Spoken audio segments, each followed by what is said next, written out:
appeal in the matter of Dodd and others, and the Commissioners for His Majesty's Revenue and Customs. Yes, Mr. Peacock. My lords, my lady, good morning. I appear in this matter for the appellants in the IP individual partners appeal and for the respondents in the PIP appeal. My own friends, Mr. Brinsby Stockham, Mr. Hellier. My own friends, Mr. Baldry, Mr. Chacko, and Mr. Kirby appeal for the Commissioners of Inland Revenue, who are either appellants or respondents. Yes. I can tell you that we have read both tribunal decisions. We have read the skeleton arguments. We have read the relevant sections of the legislation. And we have certainly looked at the authorities, of which we seem to have an abundance. I gather that we are going to be treated to yet more. There were a number of a small number of items that were missed out that are in a supplementary bundle, but they are, I think, 7 or 8 in total. Yes. It's a all right. And just to have an idea of the shape of the appeals, am I right in thinking that sections 687 and 777 are pure alternatives? Yes. But if HMRC win on their Ramsey point, there may be differences in amount and timing. Is that right? If they win on their Ramsey point, there is an issue as to quantification of the sum that is taxable that was not addressed in the first tier or the upper tier because of the way they decided the point. But if the revenue are right on their Ramsey point, then the miscellaneous income and sales of occupation income points fall away. Yes, indeed. And you really have to win on all 3, don't you? Yes. My friend has got to win on some combination. Yeah. Yes. But as the court will have seen, at the moment I am winning at least on 1. The timetable we agreed between ourselves, I think, has been provided to the court. Yes. There was a little bit of a debate as to how was the best, most efficient way of doing this, but what we've agreed is that I will generally open both appeals to give you the context, though I sense that the court may well have got that already, and then deal with the individual partner appeals. And I anticipate that will take most of today. Right. We had originally envisaged that my own friend would have 45 minutes at the end of today, but that may now be 15 minutes or so. Yes. We'll see how I get on. So by way of general opening, as the court has already identified, there are 2 separate appeals, the PIP appeal by the Commissioners and the individual partner or IP appeals by the named individual partners. They were heard together in both tribunals below. In simplified terms, the position is this. BlueCrest is a partnership providing investment management services to hedge funds, those services comprising, amongst other things, decisions as to which investments to buy and sell, and then the execution of the trades by which those decisions are given effect. BlueCrest earned income from providing such services and has been very successful. BlueCrest, like many in the investment management industry, had a problem with how it incentivized its people and, crucially, how it retained the good ones. In order to solve those problems of incentivization and retention, it put in place the Partner Incentive Program, or PIP, by which profits of the partnership might be allocated to a corporate member of the partnership, in turn, and after tax, for those profits to be contributed back to the partnership as special capital, that special capital standing to the capital account of the corporate member. On recommendations from the partnership, the corporate member could then make provisional awards of special capital to the individuals, contingent on satisfaction of certain conditions over certain periods of time.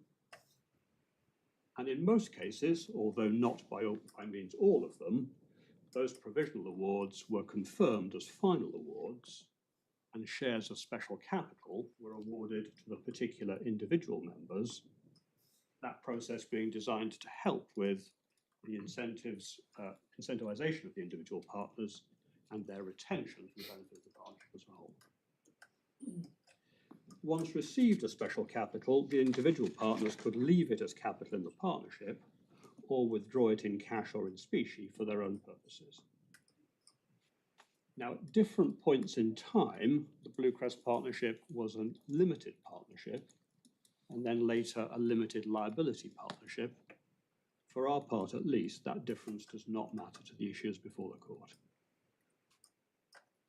In the earliest periods we're concerned with, i.e. 2008 through to 2010, the corporate member was a company set up on the instructions of BlueCrest, being Special Capital Limited or SCL. In later years, the relevant corporate partner was a third-party company, being Avon. Each corporate partner was, for reasons we'll see in a moment, liable to corporation tax, then at 28%, on the partnership profits allocated to it. So to take a simple example, where 100 of profit was allocated to SCL, it had a liability to corporation tax of 28 on its share of the partnership profits, and it could then invest 72 as special capital. That special capital would then be represented by investments made by the partnership, which when awarded to individual partners who had satisfied the contingencies, might then be worth 70 or 74, i.e. could have gone up or down. For reasons not known to BlueCrest, Avon believed that it could reinvest not 72 as special capital, but 85. Now we can infer that its effective tax rate was less than 28%, perhaps because it had losses or other reliefs. The revenues case in the PIP appeal is that applying a Ramsey-style purposive approach to the relevant legislation and taking an appropriate view of the facts, the 100 allocated to the corporate member is to be taxed as income and an income share of the individual partners, notwithstanding its ostensible allocation to the corporate member. The first tier and the upper tier disagreed with that, and hence the Commissioner's appeal to this court. Commissioner's fallback is to say that the 72 or 85 received by the individuals in the form of special capital shares in the partnership is taxable as income in their hands, either as miscellaneous income or under the provisions dealing with the sales of occupation income. The first tier agreed that both were applicable, and the Upper Tribunal agreed, hence our appeal to this court. Though as the court has already identified, the sales of occupation income rules only apply to sums that are not otherwise chargeable to tax as income. So Just a small point, but they can't both be applicable. It's one or the other, isn't it? Yeah, my lord, yes. And sales of occupation income only operates if the sum's not otherwise chargeable. So if it's chargeable, And the other operates on capital, so they can't both apply. Yes. Well, my lord is right. The tribunals below said both regimes were in principle applicable, but recognised that one was turned off by the other. But as your lordship observed a moment ago, I need to persuade you that neither applies. Yes. Because if either does, then it's taxable as income in the hands of the individuals. Now, setting the scene for the PIP appeal, one obviously needs to understand how partnership profits are taxed in the UK. I anticipate the court has this in mind, but in theory, one could look at the partnership and tax the firm as the relevant legal entity, or alternatively, one could look in effect through the partnership and tax the partners as the relevant legal entity. Now, in most instances, the UK tax code does the latter. You look through the partnership to the partners.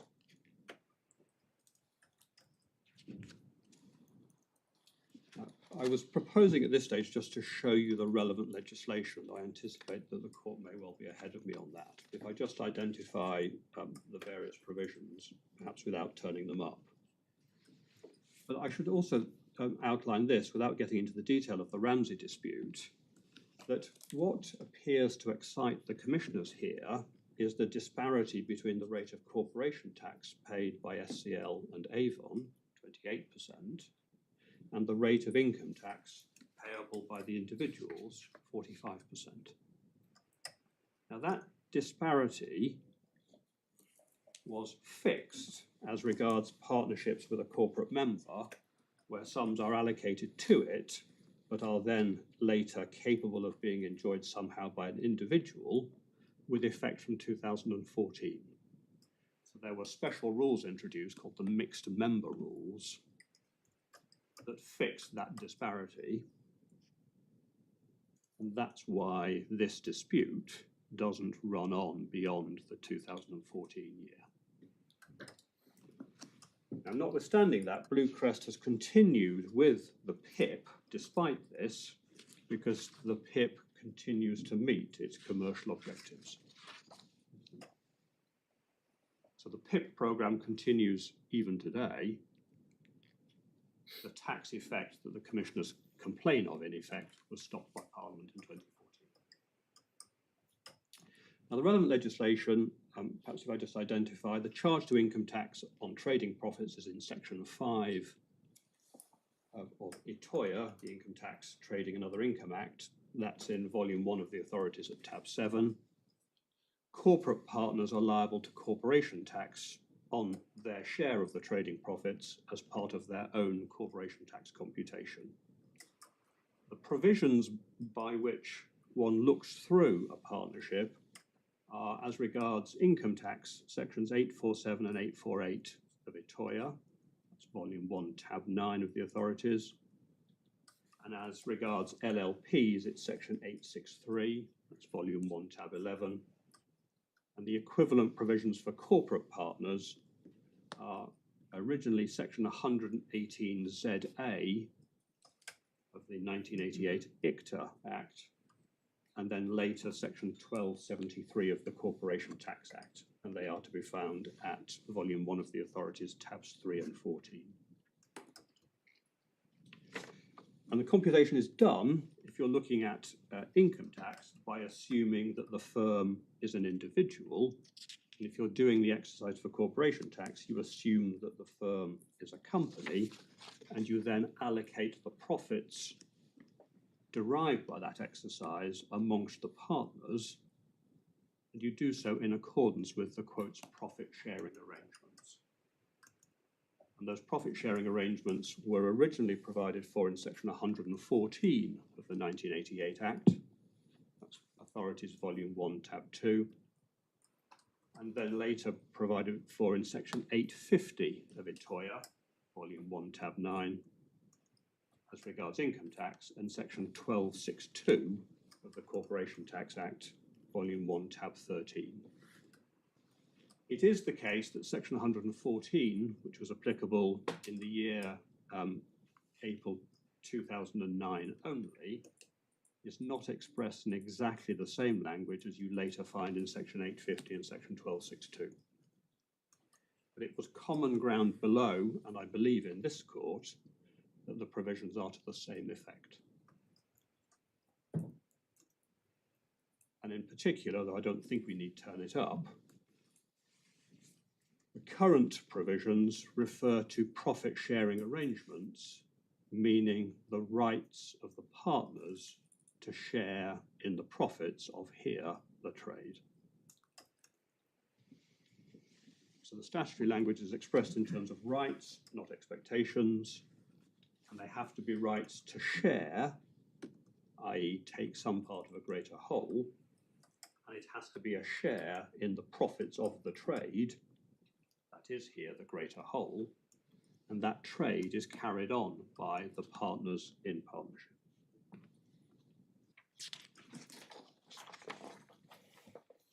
And there is a useful summary of how these provisions operate in my Lord Justice Henderson's decision in Vanes. Yes. Paragraphs 15 to 22, that's volume 3 of the authorities at tab 59. Now the relevant position here, if one looks only at the partnership deeds, is clear, we say, and beyond any real dispute. The relevant partnerships, whether one is looking at the LP or the LLP, had individual and corporate partners. They are all deemed to be carrying on the trade of the partnership. They are taxed by reference to shares of those profits, and those shares are fixed by the partnership deeds, so that there was, in law, an allocation of profits to the relevant corporate partner, SCL or Avon, on which that company was liable to corporation tax. So in the SCL periods, it was allocated 100, it had an obligation to pay 28, and it could reinvest 72. In the Avon period, where it was allocated 100, it had an obligation to pay corporation tax of 28, but it was able, for reasons that we don't know, to contribute 85 and not 72. I mean, in fact, when you talk about amounts net of corporation tax being made available, there's no necessary payment of the tax before anything is done with the 85 or the 78, is that? My lord is quite correct. Begin to be completely accurate. I mean, it's not necessarily taxable as such on the full amount of the allocation. It will be a computation. It'll enter into a computation for corporation tax purposes. Does, my lord, yes. Both of my lord's points are accurate. I mean, maybe nothing turns on them. They just want to be quite clear. We're not talking here about pure profit income, which is necessarily going to be taxed at a particular rate, but rather as a receipt, which is going to be enter into a corporation tax. My lord is right. It would have to enter into the corporation tax computation of the relevant corporate partner. And in a world where it had no other activity and no other deduction, there would be a statutory obligation to pay 28. Yeah, absolutely. But my lord's point is a good one, that well, we do know what happened in SCL, but we don't know what happened in the tax computation of Avon. Well, I mean, there could also be differences between the tax and book profits of the partnership. So 28 is a useful proxy, but it might not be. Again, my lady is right that there is a difference between a partnership profit, or at least there may be a difference between a partnership profit and a taxable profit. Yes. And the profit sharing arrangements apply presumably to the book profits. They do. Now, accepting all of those points, it is still a convenient way of testing the arguments to think of the figures, accepting that they're proxies of an allocation of 100 with a tax liability of, in principle, 28, and then the ability to invest after tax sums back into the partnership as special capital.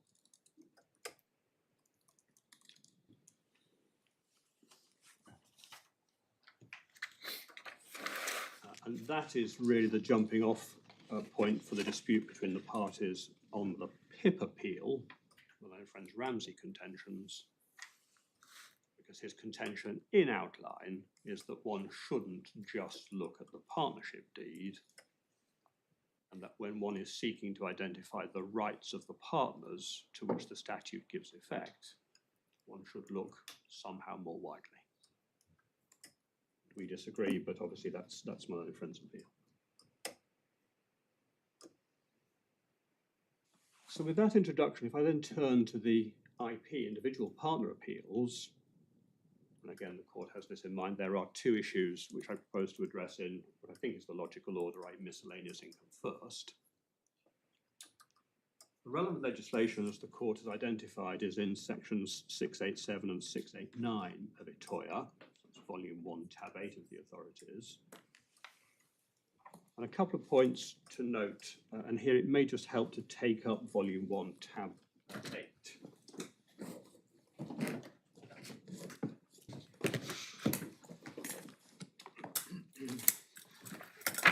Subsection, this is page 29 of the bundle, subsection 1 of section 687. Under the heading charge to tax on income not otherwise charged, subsection 1 refers to a charge under this chapter on income from any source. Now, there may be a debate between the parties as to whether, as a matter of law, a charge under section 687 needs a source, and I'm going to say it does. One of the points I'm going to make is the reference in the opening words of subsection 1. Well, it's got to have a source, hasn't it? I mean, it doesn't just drop out of the sky. Well, I am going to make that submission if I need to at any greater length. But there was for a long time some doubt about that. It was left open by the House of Lords in a case called Brown, a national provident, back in the Middle Ages. But the point now ought not to be in dispute. It isn't. I'm grateful.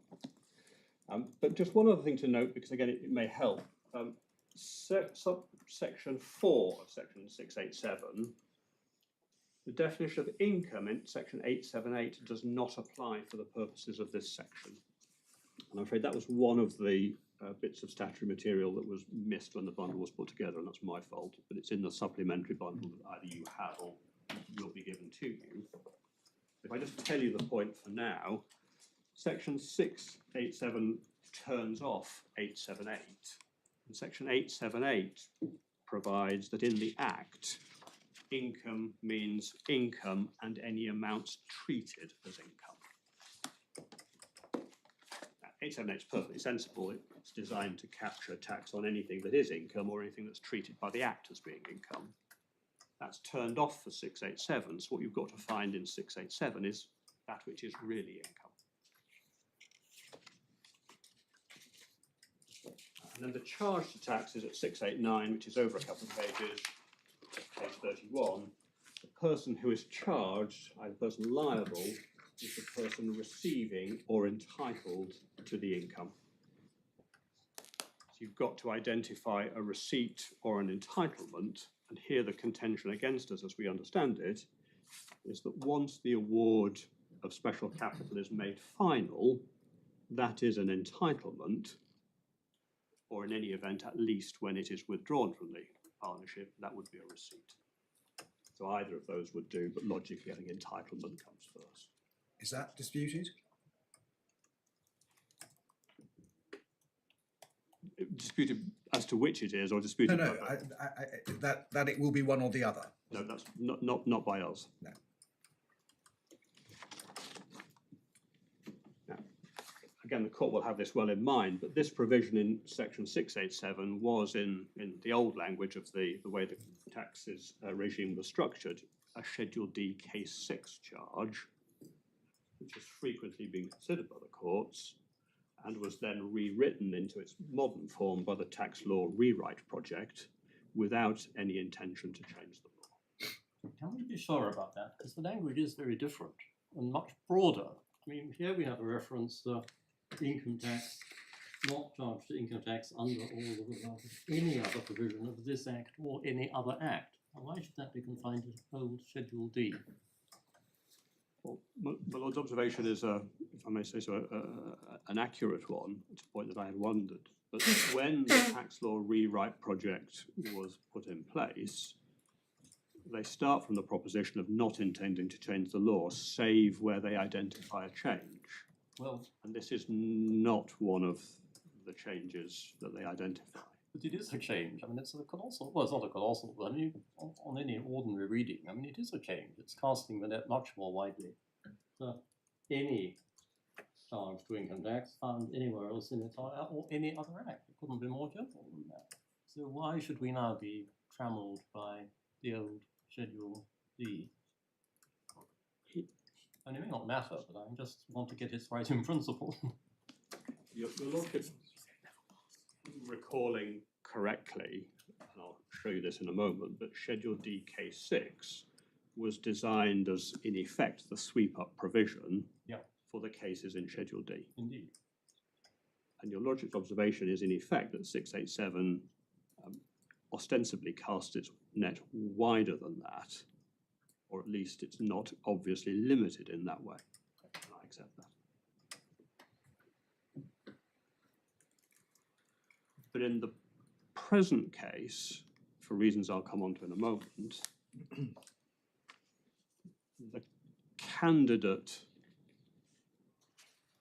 by reference to which this sum might be chargeable as income would, in our submission, have fallen, any candidate one could think of would have fallen within the other cases of Schedule D. So in this particular instance, even if one thinks that 6871 has a wider import than the old reference in Case 6, it shouldn't matter the outcome of these appeals. That was rather what I was groping towards. That probably doesn't matter in this case, but on the other hand, I don't think this particular point has been decided at any level above the High Court, has it? Or, sorry, the Upper Tribunal. No, it hasn't. And it is right, is it, that when the tax law rewrite project did consciously intend to change the law, it sort of said so, and one can find that somewhere. That there is typically there's an annex to each of the rewritten acts where they identify changes by number and they explain what change was made. It doesn't necessarily follow from that. I mean, we still have to construe the act. Itoya should now be our starting point. We shouldn't have to delve into the predecessor statutes. And on the face of it, the language couldn't be clearer. Well, that I accept that we are here concerned with this statute for these periods. Yes, there's a slightly separate point, which is it appropriate, even looking at the words of Itoya, to look back at the old case law on Schedule D? And it was common ground in a case called Kerrison in the Upper Tribunal, and common ground in these appeals below, that was an appropriate exercise to look back to the old case law so as to seek to understand the impact of Section 687. And unless this court tells me otherwise, I'm going to proceed on that basis as well. I certainly wasn't going to suggest one shouldn't look at the old case law. I'm just really wondering whether, when you get on to a justem generis, whether the genus is wider than it used to be. Now, I should also say this to the court. There's discussion in a decision of the Supreme Court in a case called NCL and the Commissioners in 2022, so paragraphs 45 to 47, where the court contemplates whether it is useful, relevant, appropriate when one is looking at rewritten statutes under the tax law rewrite to look back at the old case law. And the court identifies that as an issue and leaves it open. They say that's a matter for another day that didn't arise on the facts of NCL. But again, I'm going to proceed on the basis that we really ought to look back at the old cases.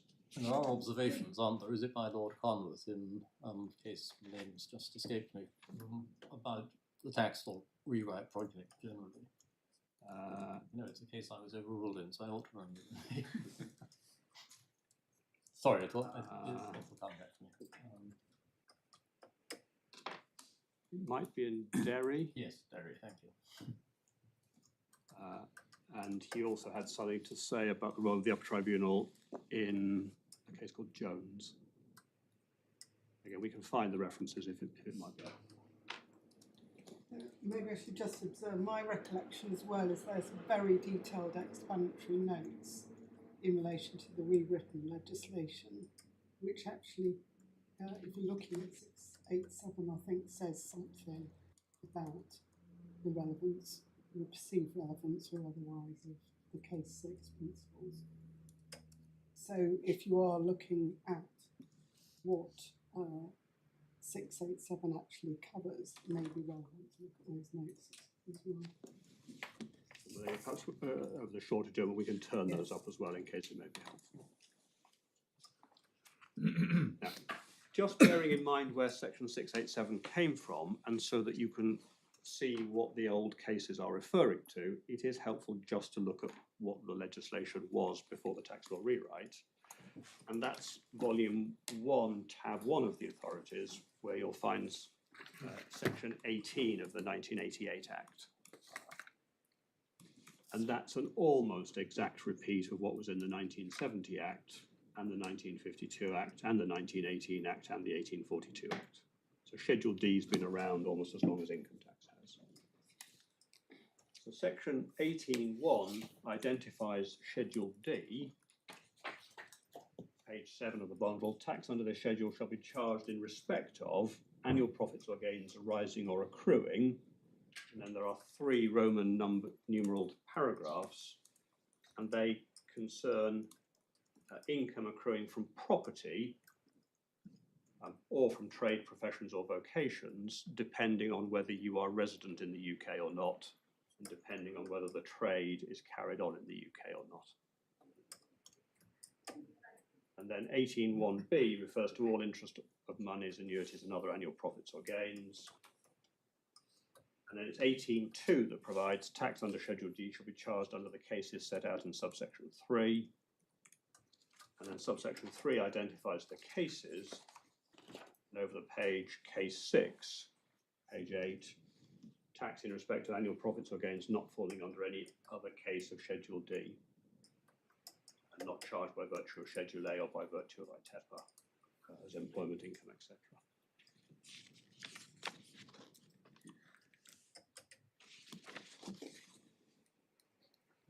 So that is the original legislation before the rewrite, and it is that provision, that reference in case 6, that becomes section 687. Now, in a case called Kerrison in the Upper Tribunal, a case my lady may remember having heard it at first instance, there were a number of requirements identified before there could be a charge under section 687. And here it would be useful just to turn up Kerrison quickly. It's in volume 3, tab 62. Tab 62.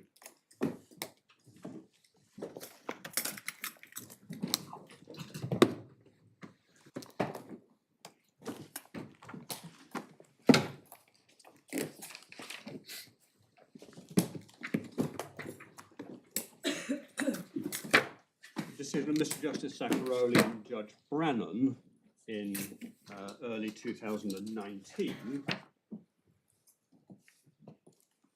And these were taxpayers who'd participated in a tax avoidance scheme involving the sale and repurchase of shares that were designed to create a loss. And as part of those transactions, there was also a loan waiver entered into by which the creditor waived the loan of the debtor. One of the questions was whether that loan waiver gave rise to taxable income. So there were 5 main issues in this case, and we're only concerned with issue 5. So over the page 1199 of the bundle, paragraph 2 records my lady heard this at first instance.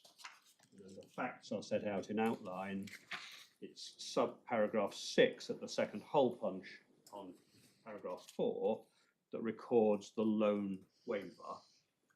So when one sees a reference later to that loan waiver, that is it. It was a loan waived by one company in favour of the appellant. And then the issues for determination are identified over the page. Issue 5 at the first hole punch is whether the loan waiver gave rise to income tax liability under section 687. And then turning on to page 1206 of the bundle, the Upper Tribunal considers the loan waiver argument. In paragraph 54 through to 58 record my lady's conclusions in the First-tier Tribunal. I want to come back to some of those in due course, but for relevant purposes at the moment, it's the Tribunal's consideration of issue 5 over the page at paragraph 66, heading discussion of issue 5. Paragraph 67 records the fact that they will look back at earlier authorities. And then paragraph 68 identifies 5 propositions that are required to be satisfied in order for there to be a charge to tax under section 687. And for our part, we proceed in this appeal on the basis that those are the 5 requirements. So you've got to have a receipt in the nature of annual profits,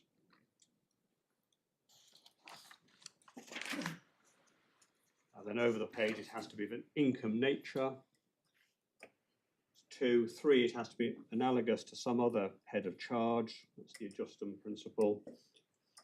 4, it has to be the recipient's income, and 5, it involves a sufficient link between the source and the recipient by reference to a case called Sprite G. Now, in this appeal, we accept that the provision of special capital to the individual partners would be seen in section 687 terms as an annual profit, in that it can be calculated in any one year. So requirement 1 in Harrison is accepted to be present. We also accept requirement 4, that if there is income, it's the recipient's income, there's no debate about that. But the focus of our appeal is on requirements 2, 3 and 5. We take 3 and 5 together, once one understands the nature and application of the adjustment principle here and what is said to be the source, one can see, we say, on the fact pattern in these appeals, that one can't meet either 3 or 5. Now, proceeding on the basis that those are the 5 requirements, so our starting point is that the Upper Tribunal got that right. In our submission, there are 2 main questions of principle as to the application of section 687 here. Question 1 is, does section 687 require a source? Well, that's, you've heard from Alana from a moment ago, that's now common ground that it does. So secondly, is there a source here for an item of income in the exercise of a discretion to make a payment or an award? Or if not in the discretion, is there a source in something else?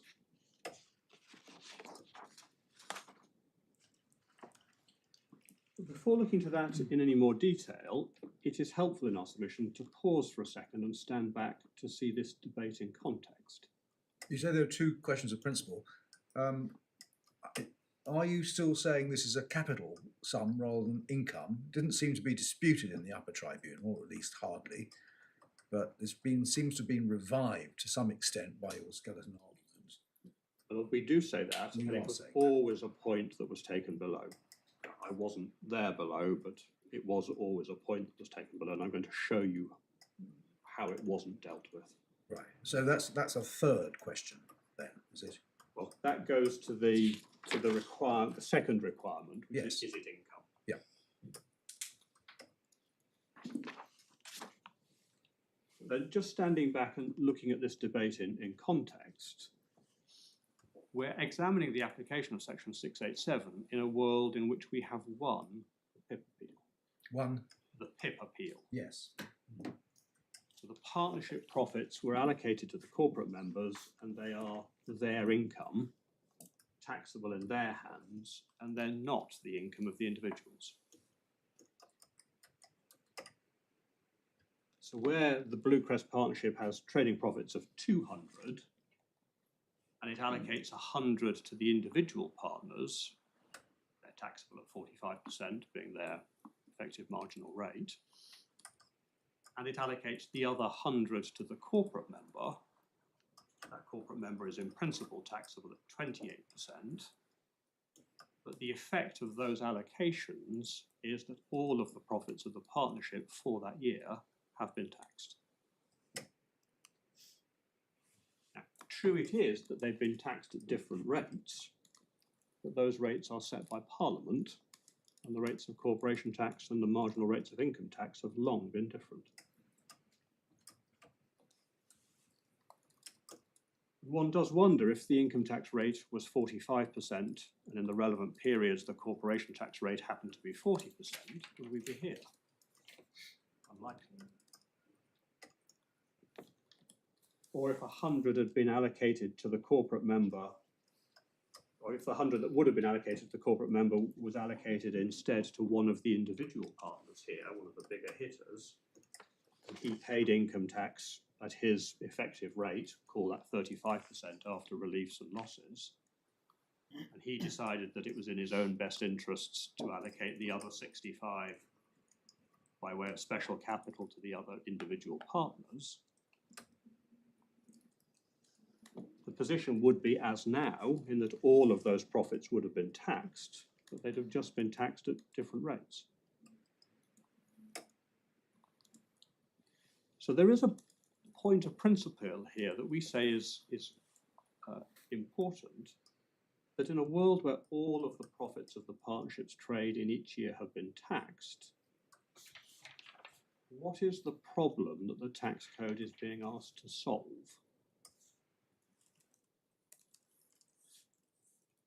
Now, it can only be that the individual partners come to benefit from post-tax amounts received by the corporate member. Why, as a matter of principle, is that a problem?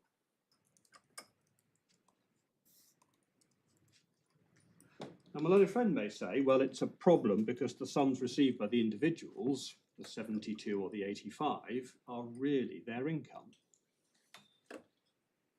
But that won't do once we've won the PIP appeal. It's not their income.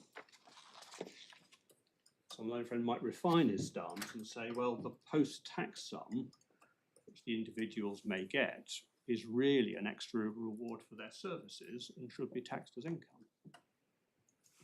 Again, we say that won't do. Their services are provided as partners in a partnership. Partnership makes profits. Those profits are shared in accordance with the partnership deed, and those profits have been taxed. So the reward for the services of the partners has already been taxed in full. So my learned friend is left saying, we think, okay, the profits were taxed at a lower rate in the corporate member than they would have been in the individual members. And that's true, but that's what Parliament has provided for. And this matters, we say, because you're being asked to apply the miscellaneous income rules, or in due course the sales of occupation income rules, to solve a problem that we say isn't there.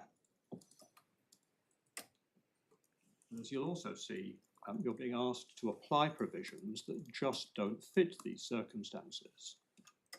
So in both instances, miscellaneous income and sales of occupation income, the commissioners are trying to put a square peg in a round hole to solve a problem that in principle doesn't exist. Now, my learned friend's thesis here is that what the individual partners receive as special capital is income because it's really some kind of reward for services. But the source of that income, as we read my learned friend's skeleton, is the corporate partner's decision to allocate special capital. We think there are two problems of principle with that thesis. Firstly, you can't justify a contention that what is received as income by claiming that the sum is a reward for services, since the reward for those services in the form of the partnership's trading profits have already been taxed. Secondly, you can't point to the services as the rationale for the special capital being income, and then point to something else as the source of that income. As a matter of principle, the reason it is income should be aligned with what is said to be the source.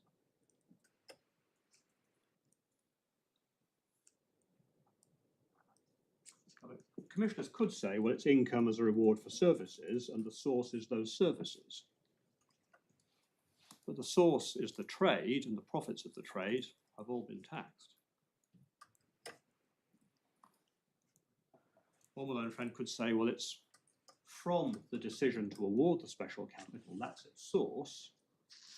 But then we say, well, that doesn't justify a conclusion that what is received is income.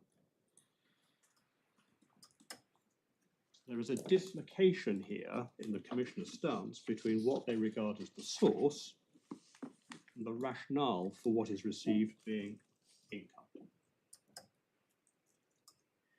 And that is all against the background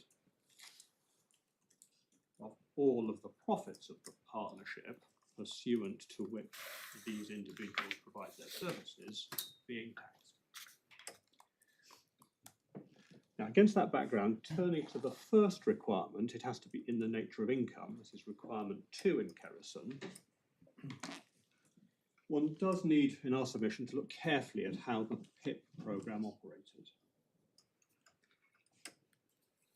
So Starting with the fount of all of this, the partnership carried on a trade and in each relevant year made a profit. Part of that profit was allocated, in accordance with the partnership deed, to the corporate member. The sums allocated to the corporate member were taxable in their hands at the relevant statutory rate, then 28%.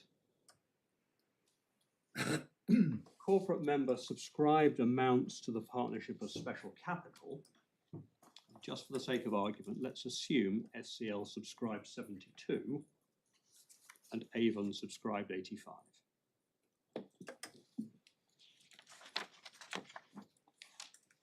The sums that were subscribed by the corporate partner stood as credit balances on that corporate partner's special capital account. Is that right? Well, yes. I think the deed said it was held beneficially. That's not the same as debtor-creditor relationship. Can I come to that in just a moment? Yeah. Pursuant to recommendations from BlueCrest, the corporate member would then make provisional contingent awards of special capital to the individuals.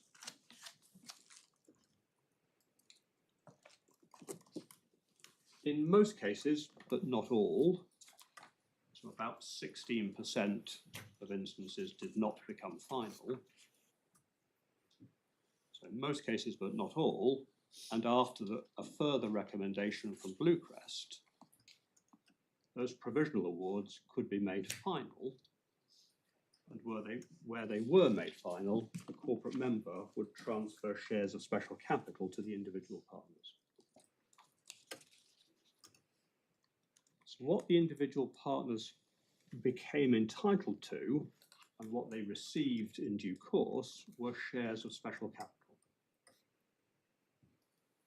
And those shares of special capital were represented by entitlements to assets held by the partnership.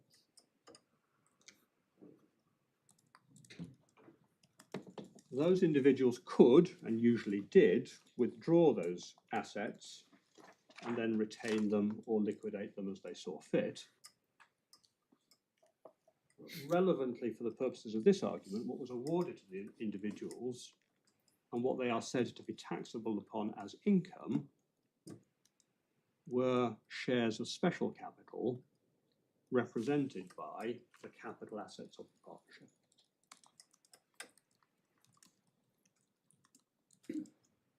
You say they're assets of the partnership. I think, can you come back to exactly what that? And I'm going to come in a moment just to how that works.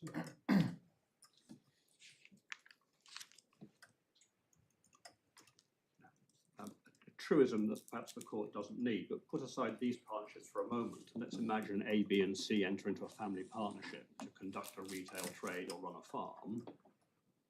They will agree amongst themselves the shares of the income that they will take, and they will also agree the shares in which they hold capital assets. And those shares of income don't have to be the same as the shares of capital assets. Well, wait a minute. Are we likely liable to confuse partnership assets and partnership capital? I'm coming to that. I'm proceeding by small steps, but I am going to come to that. All right. I hope it's not a proposition that will be challenged, but in an ordinary partnership, a mile away from these partnerships, you can have an interest in income profits that's not necessarily the same as your share of capital profits. Yes.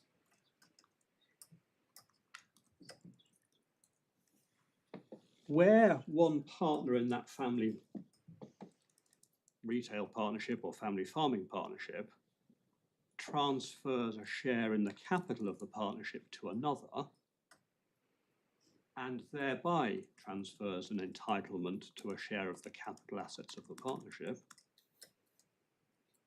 as a matter of principle, the recipient is not receiving income, they are receiving a share of capital.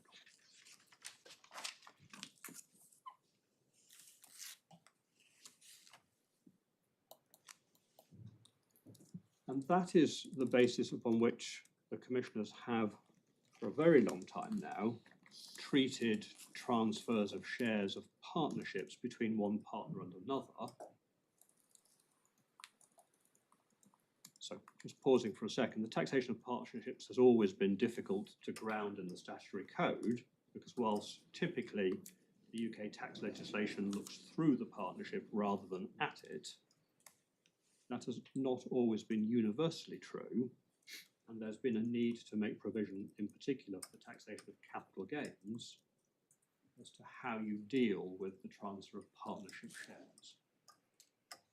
And the Commissioner's predecessors recognised in 1975 that the tax code didn't deal well with such matters. So they produced a statement of practice, D12, that's been in place since 1975. It's periodically updated. The relevant versions in the bundle here updated to September 2015. And that statement of practice, it's volume 4, tab 72, recognises that if there's a transfer of a partnership share from one partner to another, that is a transfer of the interest in the partnership's capital assets, and it's a transaction within the capital gains tax regime. And then there are special rules about how you compute gains and losses going forward. But as a matter of principle, the transfer of a partnership share from one partner to another is seen as a capital transaction.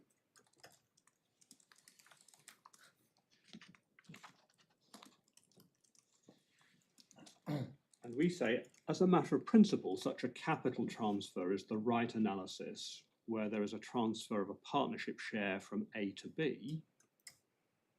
Let's imagine they sign a transfer agreement.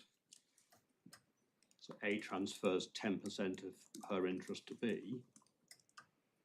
But the same is equally applicable if A and B just agree that A's share shall increase and B's share shall be reduced by the equivalent amount. And there are plenty of instances that we can see commercially common where there may well be a transfer of a partnership share or a partnership interest from one partner to another, which have always been regarded as capital transactions. They're set out in our skeleton argument in the IP appeal at paragraph 22.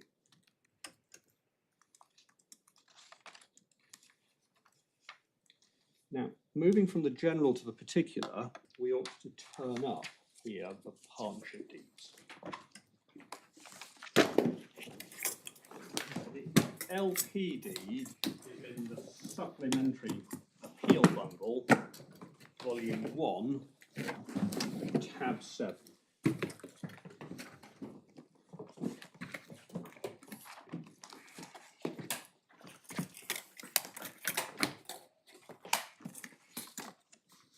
And this was agreed in 2008. And you don't have the whole agreement for reasons of space, so you've got extracts. But in particular, if one notes clause 9, it's clause 9 on page 46 of the bundle, headed capital and loan contributions.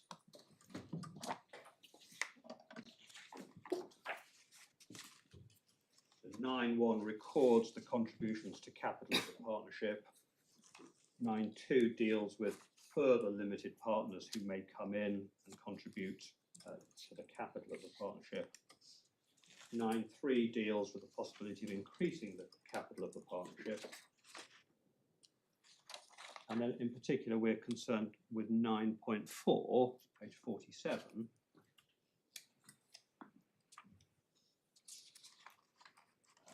A through to C are all important, but 9.4 capital A records that the partners may, with the agreement of the general partner, make further capital contributions. And then about 9 lines down, but still within A, at the first hole punch, there's a sentence that begins, any additional capital contributions, brackets, quote, special capital, that are made to the partnership pursuant to this clause 9.4a shall be credited to the relevant partner's special capital account, which shall be subject to provisions as a deemed transfer set out in this 9.4. Any special capital contributed by a partner may, at the discretion of the general partner, be invested by the partnership in such assets, which may include shares or other interests in any of the BlueCrest funds, as the general partner in its sole and in absolute discretion may determine, any such assets being investment assets. That's a power to contribute to special capital being credited to the relevant partner's special capital account with power to invest. And then unnumbered paragraph still in A, subject as hereinafter provided, the money standing to the credit of special capital account and any investment assets acquired with any such monies shall be held exclusively for the benefit of the relevant partner, and only the relevant partner shall be beneficially entitled to such monies, any investment assets acquired with such monies and proceeds of realisation. So that's exclusive entitlement of the special capital partner to whom the amount is credited. And then the next paragraph deals with income and gains and losses. Sorry, just pausing there. The sentence you've been taking is still saying shall be held exclusively for the benefit of the relevant partner, and only the relevant partner shall be beneficially entitled. So that's envisaging a situation where the partner is effectively a sole beneficiary of the relevant amounts, and there must be a relationship of trust or nominee-ship. Is that right?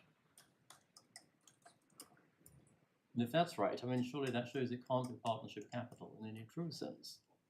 Well, I'm going to come to that. I mean, this is a I'm going to come to that. The first paragraph of A looks as though it's a debtor-creditor relationship, Yes. and then you've got the subject as hereinafter provided, and somehow you're going to have to try and reconcile those two, because at first blush, at least, they point in diametrically opposite directions. Look, I'm going to explain what we say about this and why this is still partnership capital. Just to walk you through 9.4, B, capital B, any partner who has special capital credited to his special capital account may, by written notice, the general partner withdraw all or part of such special capital on giving notice. So B permits withdrawal. And that, again, is not a usual characteristic of partnership capital. I'm going to show you Lindy and Banks in a moment. All right. Over the page, capital C, this is the power to reallocate. So any partner who for the time being has special capital credited to a special capital account may, in its sole and absolute discretion, decide, following and only following the receipt of a recommendation from the general partner, that such partner should consider a reallocation of such interest in such capital, that all or part of the interest of such partner in any special capital, and accordingly in any investment asset acquired with such special capital, should be reallocated to any other partner or partners, so that such other partner or partners will, following such reallocation, become beneficially entitled. And then reading on 2/3 of the way down that long paragraph C, there's a reference to a minimum period of 6 months. So you can't reallocate until you've held for 6 months.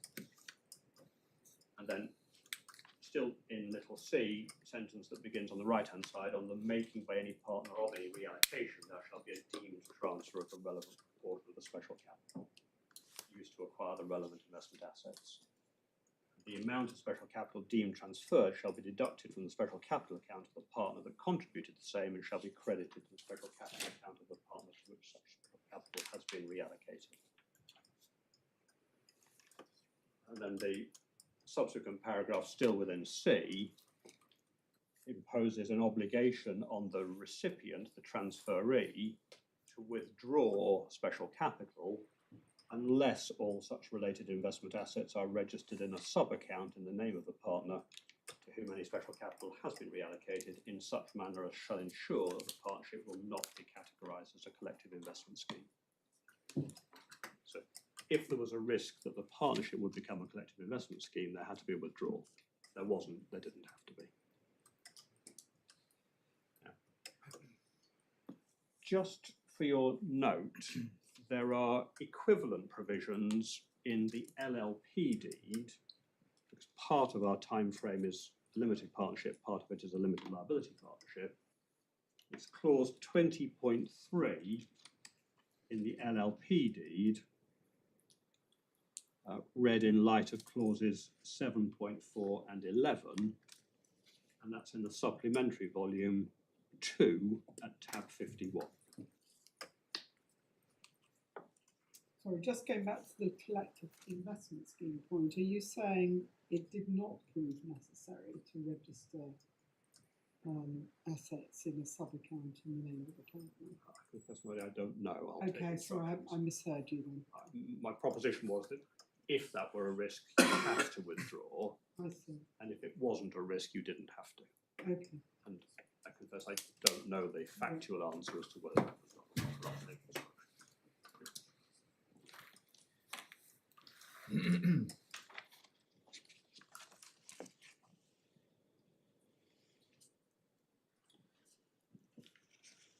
Now, one of the points that my own friend takes in his skeleton is to say, well, this special capital isn't really partnership capital at all. Or he purports to pick us up on not respecting the distinction between partnership capital and partnership assets.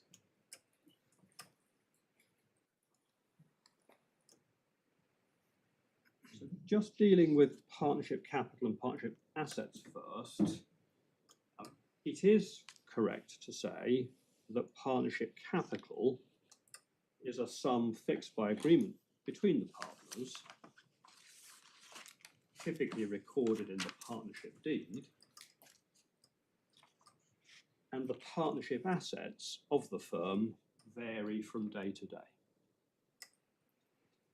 And that's a point made in this court by Lord Justice Norse in the Popat case. It's volume 2 of the authorities, tab 43, pages 553 to 554. I mean, it would also be, if you opened the accounts of the partnership, you'd expect the capital accounts to be reflected there. You would Just in the way, really, that share capital is in incorporated entity. My lady is right. You would look at the balance sheet of the partnership and you would see reference to partnership capital. Then you would see references to, let's assume, investment assets.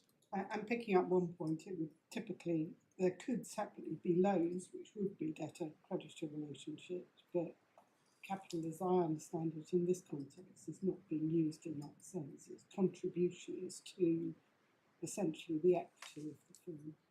Yes. That's the sense in which Lord Justice Norse identifies it in Popat. But just sticking with this concept of partnership assets, go back to your family farm partnership. Mother and father have the farm and they farm in partnership with the son, and the partnership deed says the farm belongs to mother and father. Now that, on the face of it, is not a partnership asset. It's their asset. It's being used for the partnership, but it's their asset.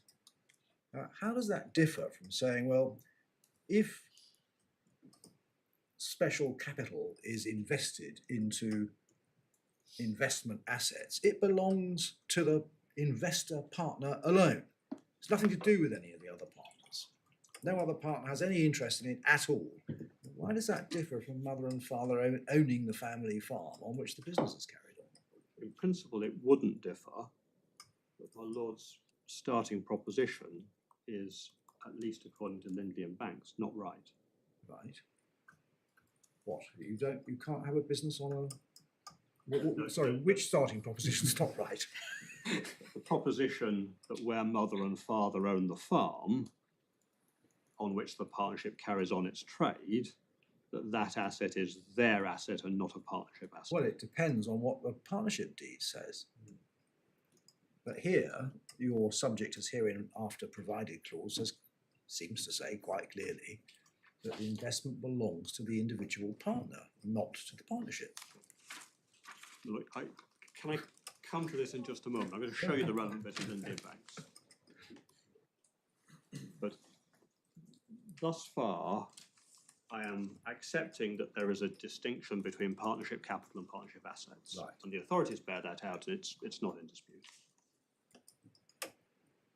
But for our purposes, and subject to the point I'm going to come to in a second, that distinction is not important because the special capital is, we say, capital held by the partnership for the purposes of the partnership.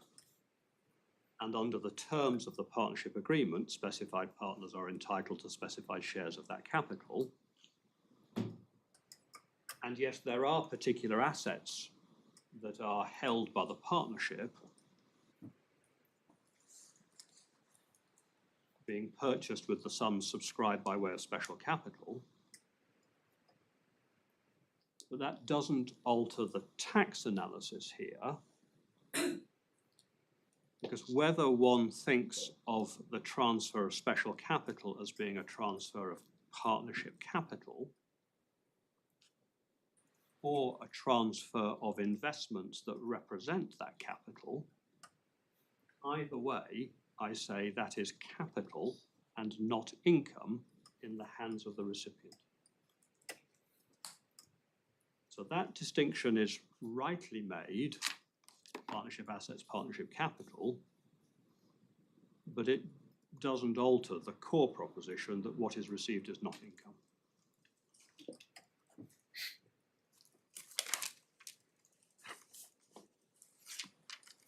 Let me also accept, in case it becomes material, that strictly speaking, a partner does not have an entitlement to an aliquot share of a given asset.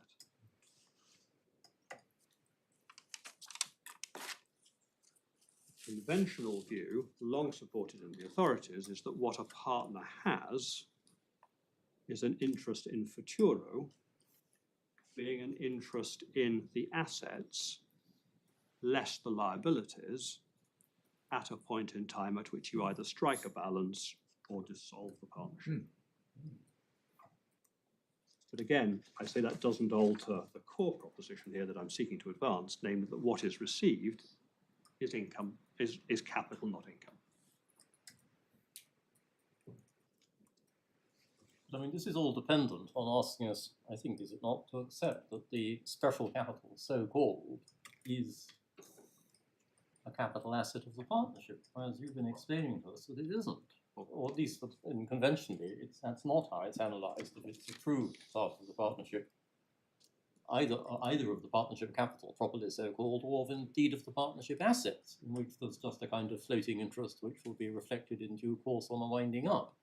But here we have property that appears on the face of it to be held solely and beneficially for the corporate member, or indeed the ordinary member concerned. Prior to any reallocation, it is held for the corporate member. Yes, and is that not a bare trust? I mean, surely it's a, or if not, why not? Well, again, I'm not avoiding this guy. I'm going to come to it, but it's important. Prince is kidding. Well, I'll do that, but can I just give you this answer? Difficult. What ultimately matters is the nature of what is received by the individual. Now, whether you call that partnership capital in the hands of the corporate member, or partnership assets in the hands of the corporate member, or a special subcategory of assets in the hands of the corporate member, doesn't matter for the purposes of my proposition that what is received is in nature capital and not income. Well, I mean, your proposition doesn't depend on the partnership at all, does it? I mean, if the corporate member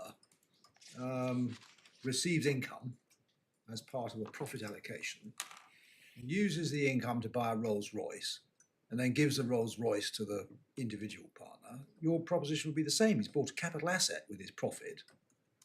It would. So the partnerships on your proposition got nothing to do with anything. Well, It's just the fact that you have bought an investment with the profit itself turns the income into capital.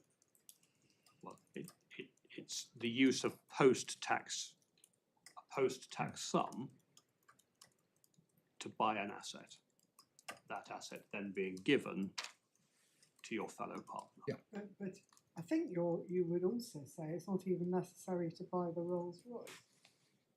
No, it's not.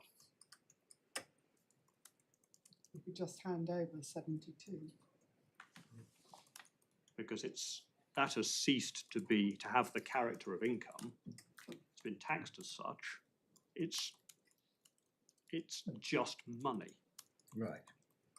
So that's your basic proposition, in which case it doesn't depend on the terms of the deed at all. I have to show this court the terms of the deed as to how this actually worked, but if we're looking for principle,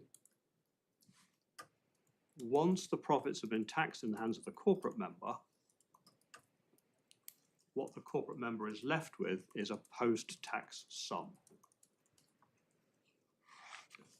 What happened here, you can see from the deed, what was awarded by way of the final award was a share of special capital represented by the investments. But the nature of that receipt as capital and not income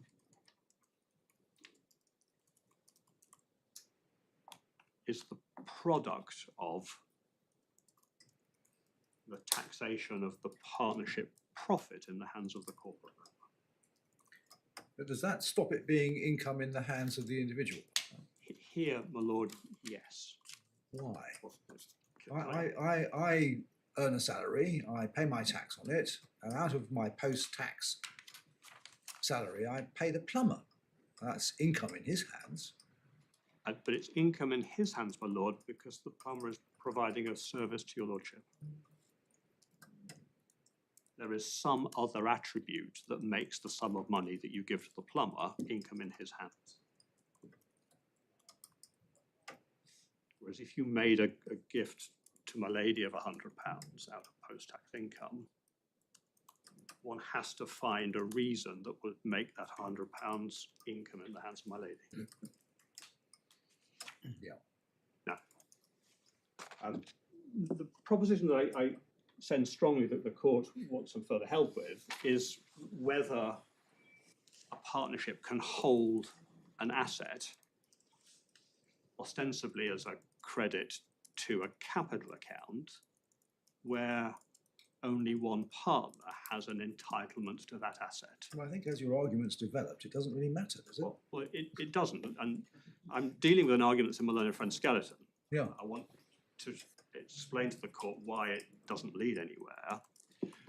And I had thought we wouldn't get to this point before the short adjournment because it occurred to us looking at my learned friend skeleton, I'm afraid it occurred to me a little too late at the end of last week, that we ought to look at the relevant bit of Lindley and Banks. Now, there was a short supplementary volume of authorities. I don't think that it has yet reached us. I think it was delivered somewhere. It was delivered yesterday. Oh, I think it was, well, I think I'm told it was delivered sometime this morning and it's somewhere in the building, but I have no idea where. In case it matters, it was brought to the building yesterday afternoon. Right. What happened to it between now and then? Perhaps if I just give you the reference now, we can come back to this if need be. But in the supplementary volume of authorities, it's tab 5, there are 2 extracts from Lindley and Banks. The first extract records that partnership shares can be transferred from one person to another, shouldn't be controversial. It also records the distinction between partnership capital and partnership assets, which we quite accept. And then the second extract, it's paragraph 1802, deals with the notion of partnership property. And there's an extract from Lord Lindley's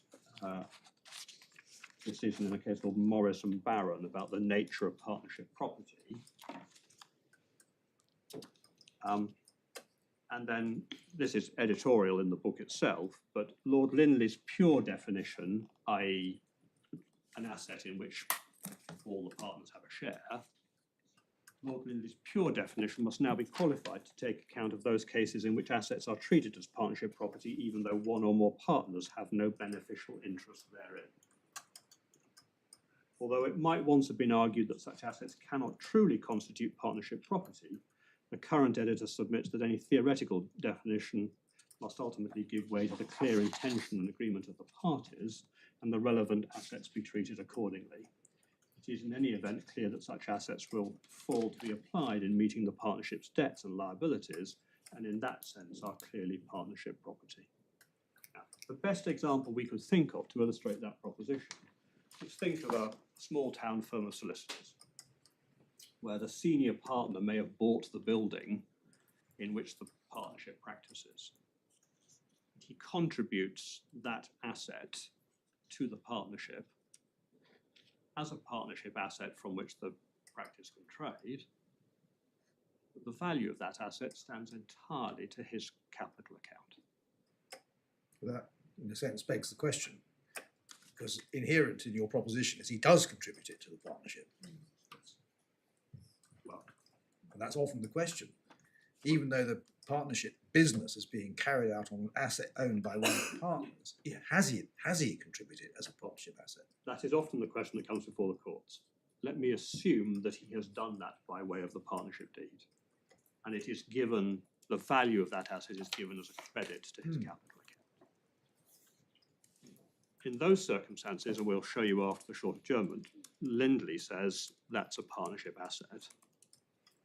Yes, well, I see that.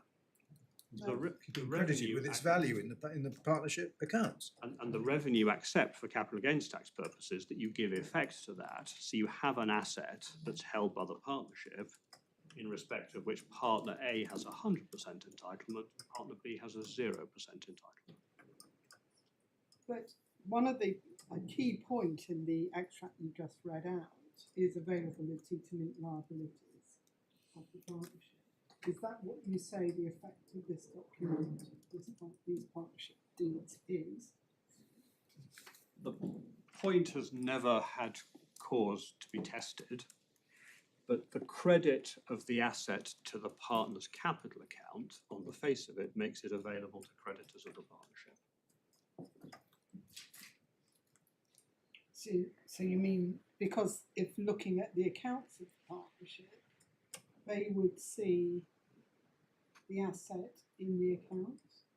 Well, in effect, yes, it's on the balance sheet. So a third party would look at the partnership and see the assets of the partnership as including my 100. Do we have any of the accounts of the partnerships in the bundle? Not in these bundles, they were in the bundles below. And we can provide those if it would be useful. Now, I quite accept that if if the BlueCrest partnership had become insolvent and I'm a creditor and I look at what is ostensibly the assets of the partnership, my starting point will be to assert that I have an entitlement as creditor in relation to those assets. Now, I may well be met by a special capital partner saying, yes, it was a credit to my special capital account, but the particular asset is an asset in which I have beneficial entitlement. And for my part, I don't know what the courts would do with that. But I accept there could then be a fight in the case of an insolvent partnership as to whether the third party creditor's rights would be strong enough. That point hasn't arisen here because these partnerships are still solvent. But coming back to my proposition, there is nothing inherently objectionable about an asset of the partnership being wholly credited to the accounts of one partner to the exclusion of all others. There is no offence to partnership law principle in that. There's no offence to tax law principle either. The revenue accept that and for capital gains tax purposes treat the partner who has the 100% entitlement as indeed having that 100% entitlement. And if that's what the partners have agreed between them, then that's what they've agreed.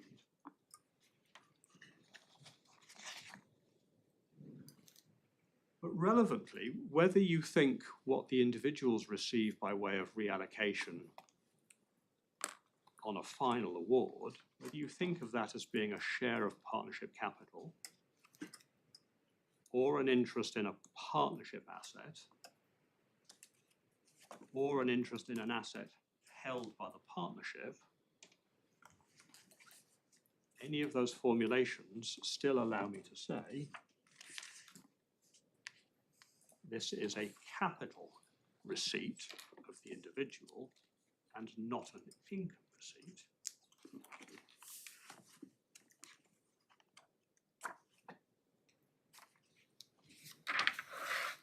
Absent some further factor.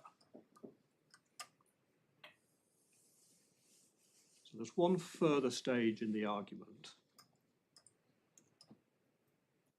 A learned friend may say, or the court may put to me, well, it's perfectly possible to have what is a capital asset in the hands of transferor, and that asset could be income in the hands of the transferee. In just the same way in a commercial transaction where the payer might think it's capital and the recipient might think it's income, or vice versa. So let me accept clearly that those situations could arise. But if what you have is ostensibly the transfer of a capital asset, one then needs to find some other attribute or factor that will make it income in the hands of the recipient.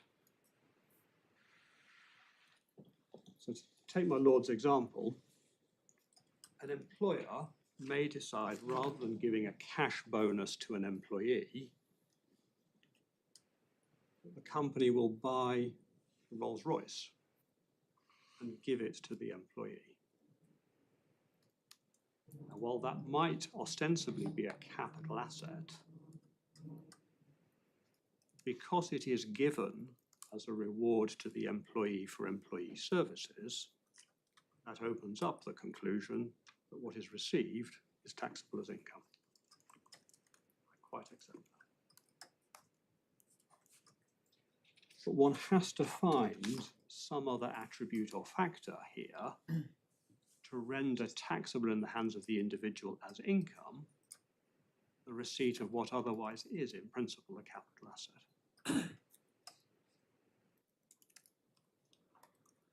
So what might that further factor or attribute be here?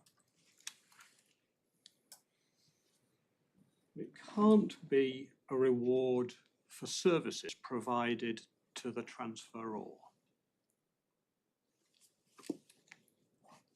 So the services are provided to, the thesis here would be the services were provided to SCL or Avon as the transferor, but there are no services provided to those entities.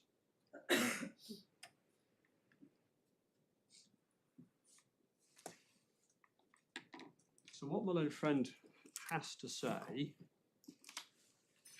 is that, well, the receipt by the individuals of an asset that is otherwise capital in nature is to be seen as income because it's a reward or a further reward for the services provided by the individuals.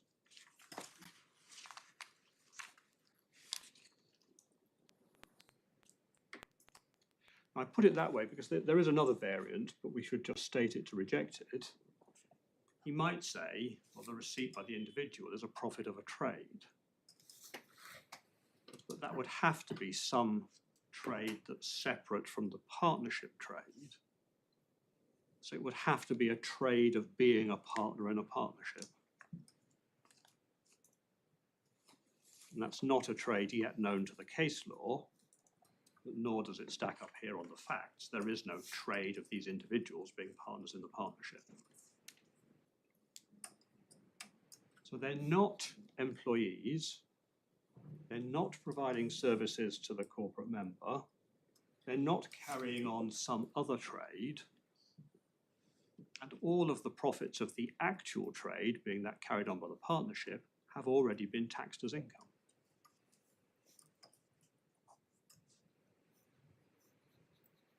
So it has to be said to be some additional reward for services implicitly provided as part of the partnership's activities. But these individuals are not employees of anybody. They are just partners in the partnership. And all of the services that they provide qua partner in the partnership in a given year go to generate profits of the partnership, those profits being taxed on allocation to the partners.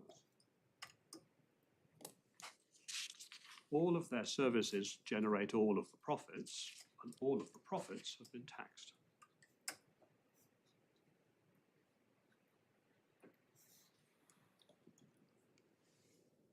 Now it can be said, it was said below, that the awards of special capital were designed to incentivize them and to retain them. That's true. That's the purpose of the program. But those elements alone don't make what they receive income, because the activities that they would carry on as retained and incentivized partners were taxable once profits were made on the allocation of those profits.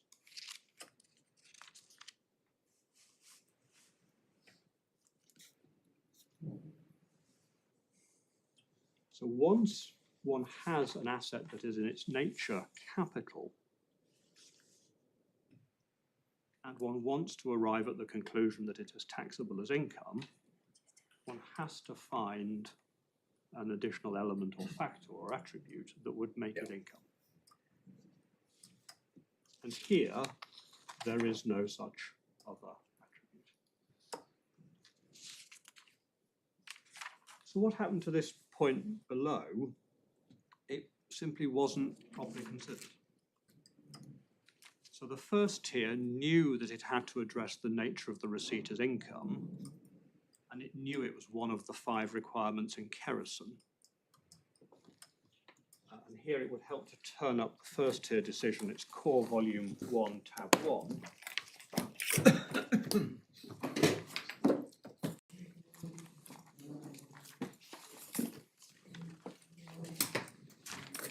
I'm sure the court has worked this out, but it's paragraphs 252 to 337 deal with PIP.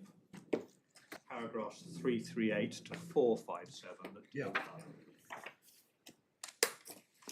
IP conclusions of the first tier begin at page 177 of the bundle with a statement of agreed facts. Yes. And then The discussion of income seems to be 423 on this, isn't it? if one starts at 400, page 191. The court, Yes, and Tribunal then we get huge quotations from the cases. but the starting point is the question: were the sums received by the appellants pursuant to the PIP income or capital? Yeah. So they knew the income. The judge knew the income question, and then we get a lot of discussion of the authorities.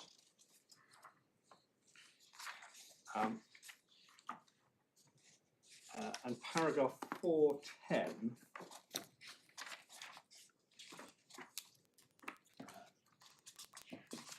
Paragraph 410 at the foot of page 197 Yeah.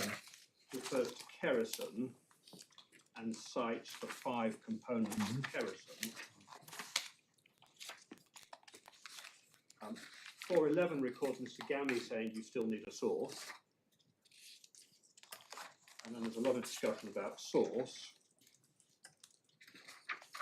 Page 201, para 415, cites from Sprite Beam, where again source is said to be an issue. And then paragraph 416 on 203 decides there is a source. We'll come to that in a moment. 417 records Mr. Gammy as making a point about double taxation. And there's citation from FS Securities.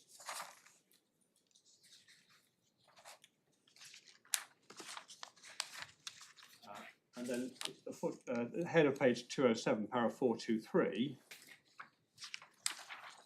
The case is nothing like FS securities.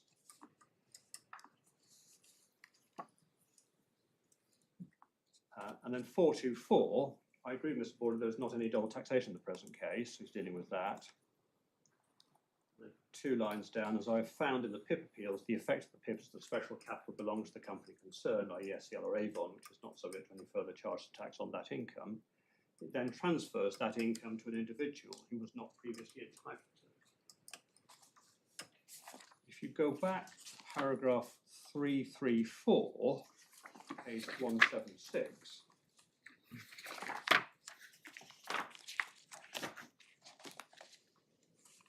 dealing with the PIP arrangements, it's apparent from the PIP arrangements that it was not a share of the profits that the partners received or had credited to their accounts, but special capital, which it agreed to transfer to the partners. There was a transfer of part of the amount credited to the corporate partner as a result of previously being allocated profits, which removed the corporate partner's debt on a distribution account. As Mr. Gammy submits, this is not in the character of income or a share of profits. That is either recording that was Mr. Gammy's submission, so the tribunal was alive to the need to decide that point. Or the other way of reading 334 is that he was accepting Mr. Gammy's submission that this was capital and not income.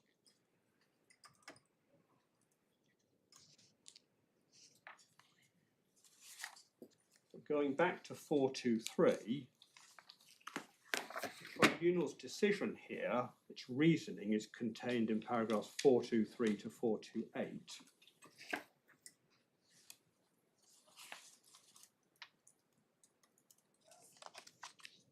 And there is no clear discussion there of whether the nature of the receipt was income or capital.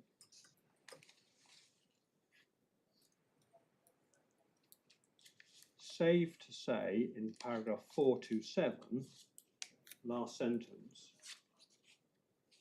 the judge says, as the award of special capital is analogous to a taxable bonus, and subject to the issues of its source and whether there was double taxation, I consider that it is to be regarded as income and is taxable under 687. And that's a conclusion, apparently, that flies in the face of paragraph 334. But even if it is a conclusion that it is income, there is no consideration as to why that was right.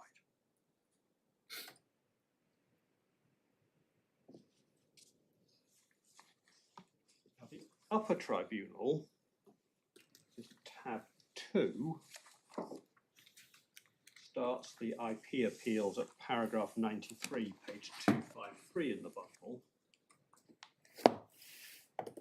It sets a lot of legislation out that really considers the reasoning at para 109 onwards. Para 109 records the common ground that we should look to case 6 case law and the relevant principles in Kerrison. And then paragraph 112 onwards deals with the ground of appeal that this is not income.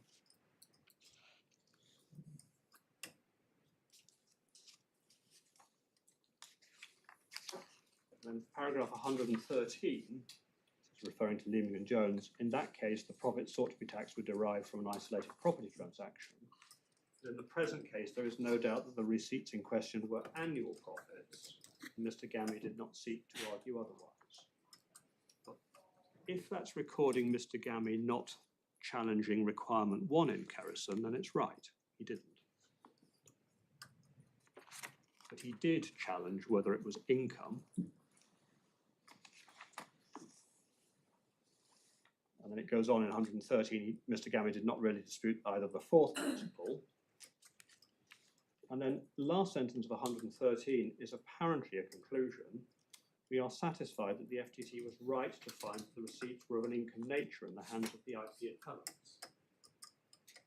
There is no clear finding to that effect in the first tier, nor is there any reasoning given here in the Upper Tribunal as to why that was right. Because 114 goes on to deal with the adjustment principle. So they go on to consider the other Kerrison requirements. The Upper Tribunal have not addressed requirement number 2, save to say baldly, they thought the FTC was right to decide it was income. So the difficulty for this court is that neither tribunal below have adequately analysed the nature of this receipt, nor adequately explained, if a decision has been made, why it's not regarded as capital.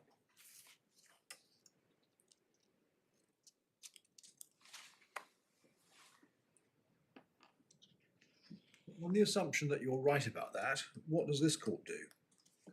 Send it back? Is it a question of law, question of fact?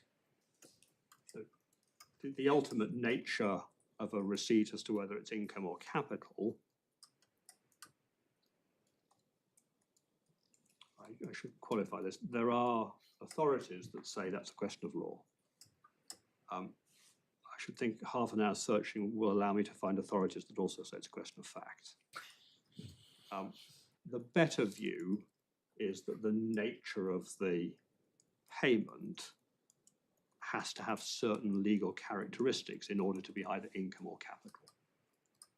So it is open for this court to determine whether it is income or capital. If you concluded that that depended upon some factual inquiry that clearly hasn't been done, then you'd have to send it back. Yep.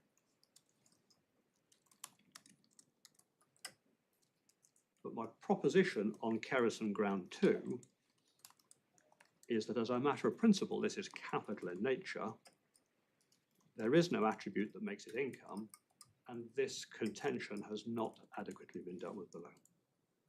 You've used the word attribute and you've used the word factor. To what extent does that differ from the question of source? Because in your plumber example, the source is the trade, the activity. Those two requirements will often correlate in that once one has determined the source, that may well determine the nature of the receipt. But that is not universally true. So let me just jump ahead. If it is said that the source is some kind of service, then that, if it doesn't quite determine, it casts a lot of light on the nature of the receipt. But if the conclusion is that the source is merely a decision, then that casts no helpful light on the nature of the receipt. Here, the decision to reallocate. Well, if it's going to be said against me, as I anticipate it is, It will be, I'm sure. it's the decision to reallocate. Yes. That, if the source is just the decision, then that doesn't help you determine income or capital. Well, it can't be just the decision because the decision can't be made except on the recommendation of the general partner. Yes. The general partner's got to, I think it's the general partner, or is it the partnership, I forget which, has got to recommend that the award be made, and then the decision maker has got to accept the recommendation. Well, decide whether to accept the recommendation. Yeah. So there is a process. But that's turning to the source question, which I'll come to in just a second. But in answer to my lady's question, it may be that the decision on source casts light on the nature of what is received, but it doesn't necessarily do so. So that's what I'll say on ground 2 of Kerrison, but then looking at source and adjustum generis, we know from Leeming and Jones, House of Lords decision, that not every receipt of an amount that can be described as a profit or a gain, or in modern terms as income, is taxable under case 6, now section 687. So that's proposition is put unequivocally by Viscount Dunedin in Leeming and Jones. It's the first volume of Authorities, tab 23. And he says it at page 176 of the bundle. So not every receipt is taxable under 687.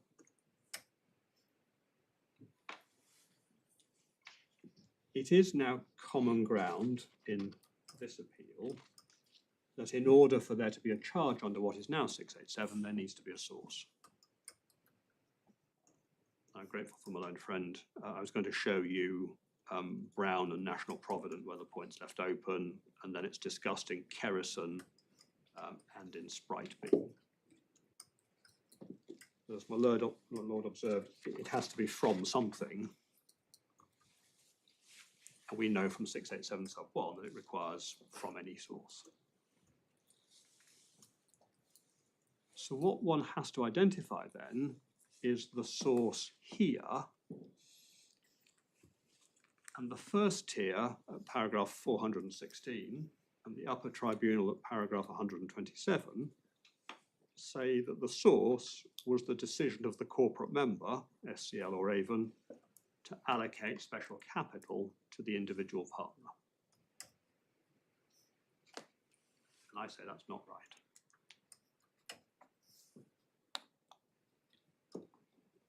Now, there's a lot of case law on this point, some of which is in the bundles, although not all of it.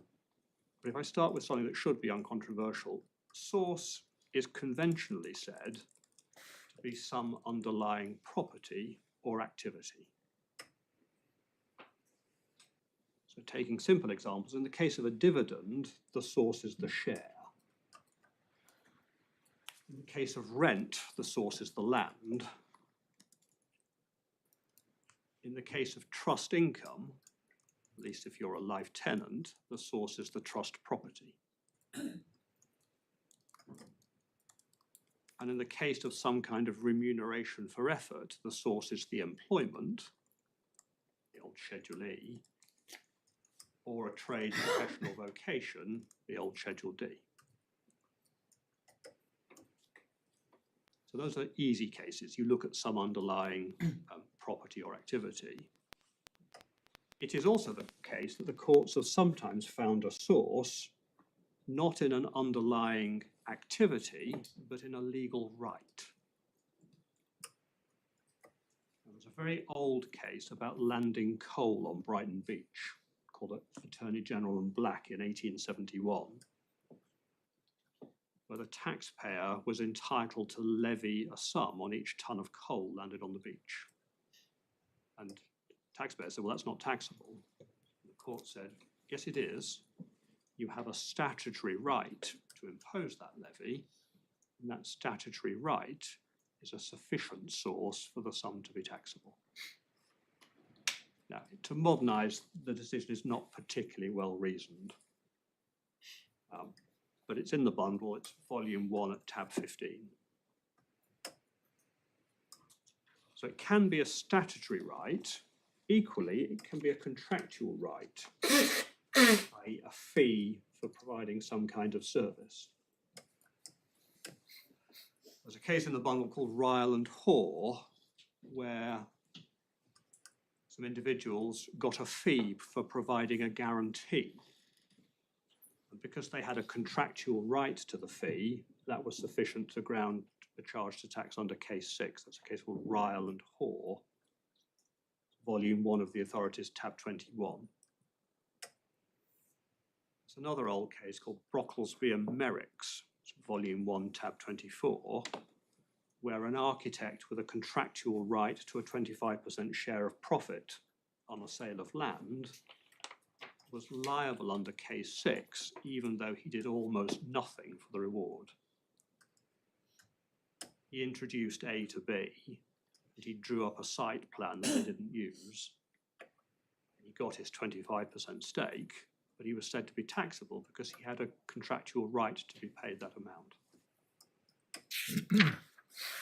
But there are then two important cases that we ought to look at that explore what it means to have a contractual right as the source.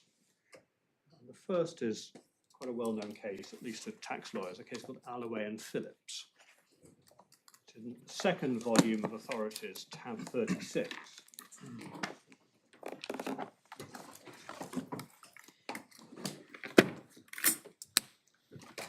It begins at page 429.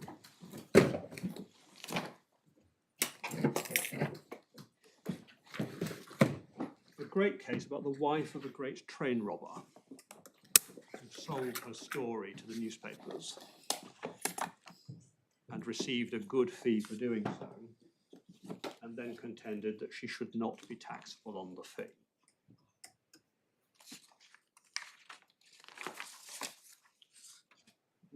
Just so you can see what the court thought about this, I would come to the point of principle in a moment, but if you turn to page 434 of the bundle, Lord Denning at letter D, on one point I am clear, if the criminals or their wives get money by relating their stories to newspapers, they ought to pay tax on their profits and gains. That's Sorry, where are you? Letter D on page 434 of the bundle. 434, sorry. Yep. Sentence beginning, but on one point Yes. I am clear. Now, the difficulty for the court was that the lady in question had provided her services while she was in Canada. She was tax resident in Canada when she provided the services, and therefore, in principle, not liable to UK tax. It was said that she was liable under case 6, the contention being that she got the benefit of a contractual right to be paid for her services, and that contractual right was in a contract made in the UK. What the court concludes, primarily in the judgment of Lord Denning, is that it was the right that was the source and not the services.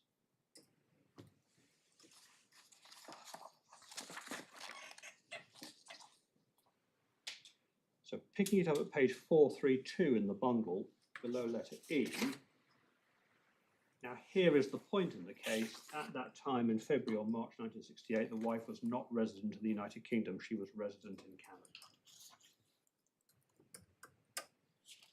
Then at letter G, in light of case 6, the crucial question is whether this £39,000 was an annual profit or gain accruing to her on any property whatever in the United Kingdom. So you had to find a property source in the UK. And counsel for Mrs. Alloway, Mr. Marcus Jones, submitted 2 interesting propositions to us. First, the wife had no properties in the UK. She derived her profits from the services that she'd rendered in Canada. Second, her rights under the contract were not property in the UK. The contract was only machinery. And there was then some case law where the courts had in the past not looked at the contract, but looked at the underlying service. And that line of authority is rejected by the court at 433 letter H. And in particular, the last sentence on that page, it seems to me clear that the wife had property in the UK. She had a shows in action here. She had a right to receive from the News of the World the sum of £39,000. That was situated in England. And then letter B, the truth is that she had a shows in action in England. So that's a case. So why is that D6 rather than 3? Oh, I see. So you've got to come within, yes, I see. You've got to come within section 1081A, then you go to case 6. Yes, yeah, that's the equivalent of section 18.1 in the 1988 Act. So in that case, there were 2 candidates for the source. It was either the services, but she'd supplied those in Canada, so they wouldn't be taxable in the UK, or it was the contractual right. And the court said, on the facts of that case at least, well, let's look at the contractual right, not at the underlying services, because she had a right to be paid that amount.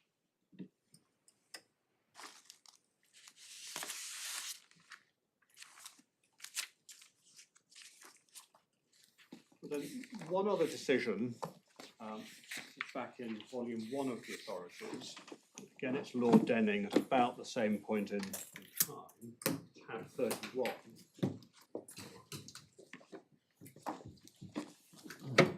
It's a case called Scott and Ricketts. Tab? 31.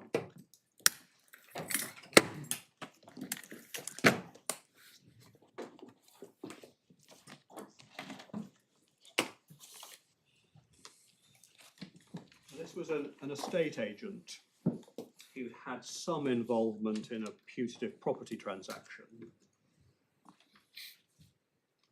Facts are slightly complicated, but the effect of the position he found himself in was that he thought he had some kind of claim to be paid something for his services in facilitating his property deal. And he gave up what purported to be his claim in return for a payment. And the question was that payment chargeable within case 6? And the Court of Appeal, Lord Denning, said no.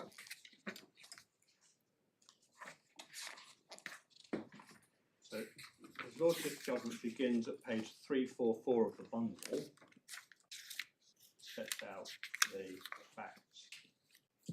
And at the foot of that page, there's a paragraph that begins, the reason for this payment appeared to be as follows. The parties thought that Mr. Ricketts had some sort of claim to an interest in the Merchant Street site. I'm so sorry, which page was that? 344 of the bundle. 344, thank you. Paragraph right at the foot of the page. The reason for this payment appears to be as follows.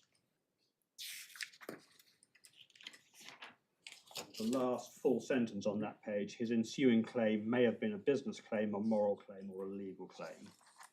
But whatever it was, he was bought out for 39,000. And then picking the judgment up at letter E on page 345 of the bundle, the crux of the present case is that Mr. Ricketts had no legal ground to be paid anything. All he had, to use the judge's words, was a moral claim or a nuisance value. Ravenseft paid him £39,000 in order that he should not feel aggrieved and to get rid of any possible claim. If they had paid this sum over to him as a gratuitous payment, it would not have come within case 6, point I'll come back to. But because it was dressed up as a contract, to use the judge's own words, he has held it his court by case 6. I do not think that is right. Then rather than me read it out, if you could read kindly from there to the end of Lord Dunning's judgment on the top of the next page, you'll see why he thought that.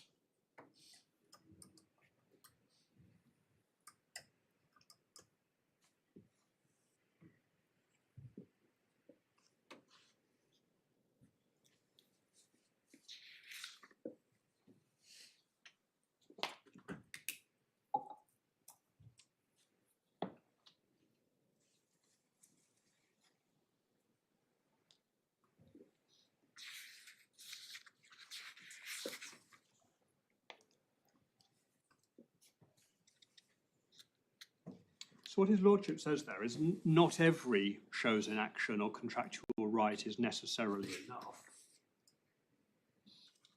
It has to be a contractual right to be paid for services or facilities of some kind.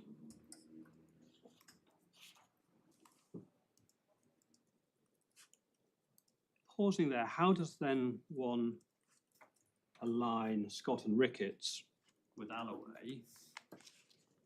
In Scott and Ricketts, there was a contract, but in effect no services, held not enough. In Alloway, there was a contract and services, and there was a sufficient link to UK tax because the contract was a UK right, notwithstanding that the services were provided in Canada.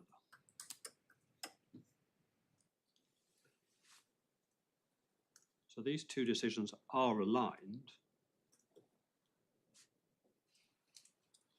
in that a contractual right to be paid for a service or the provision of some kind of facility is capable of being a source. It's capable of being the source, yeah. Yes.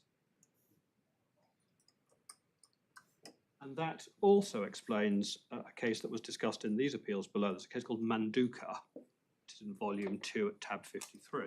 Yes. Where individuals were promised some kind of bonus for facilitating the transfer of a hedge fund from A to B.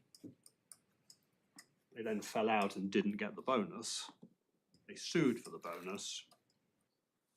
And that claim was settled, held to be taxable because they had in fact provided some kind of service in return for a right to a payment. So, Mrs. Justice Rose in effect said that the sum paid on the compromise took its character from the underlying claim, didn't she? Took its character from the underlying claim, but the underlying claim was to be paid for what they'd been offered, being paid for what they promised to do, which was to facilitate the transfer of the hedge fund. Yeah. And that really aligns with the line with the authorities on where a receipt fills a hole in your profits, which would otherwise, or perhaps it doesn't, so the Act will time. Well, the Falkirk ice rink, Yes. where the company was in effect paid a make-up sum, but that make-up sum was a profit of the trade because it was a receipt or an incidence of their trade. So the source in Falkirk ice rink was the trade. So we have seen cases where a contractual right can be the source, but it has to be a contractual right to be paid a sum for providing some kind of service or facility.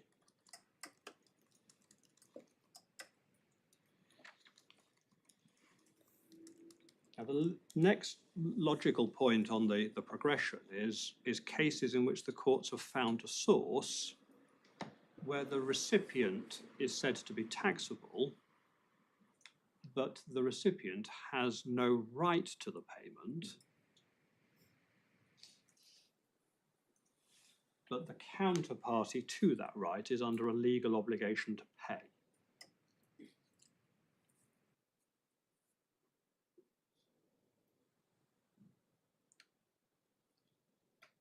And that arose in a case called Sprite Beam. Turn it up perhaps after the short adjournment. Perhaps if we turn it up now and then I can make the points and if need be we can come back to it. It's volume 3 of the authorities, tab 55.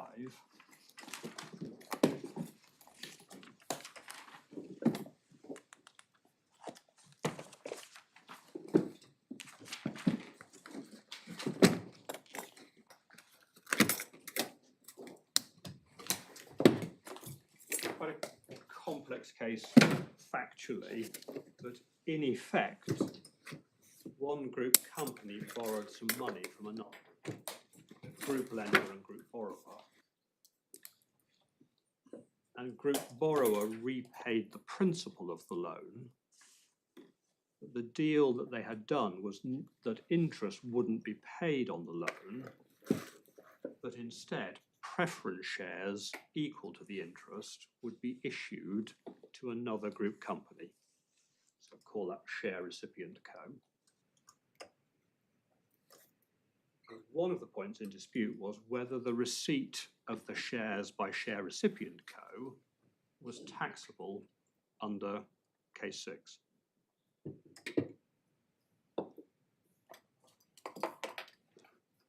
And share recipient co had no right to the shares.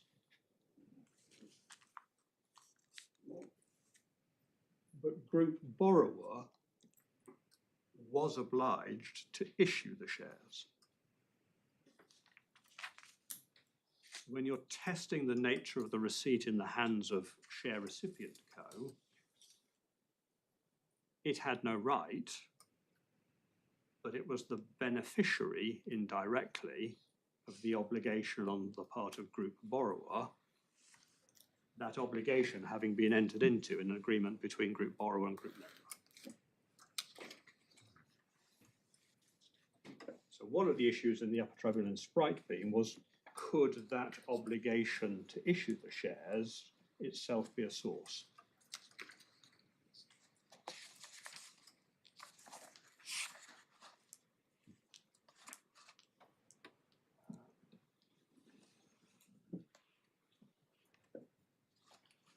And if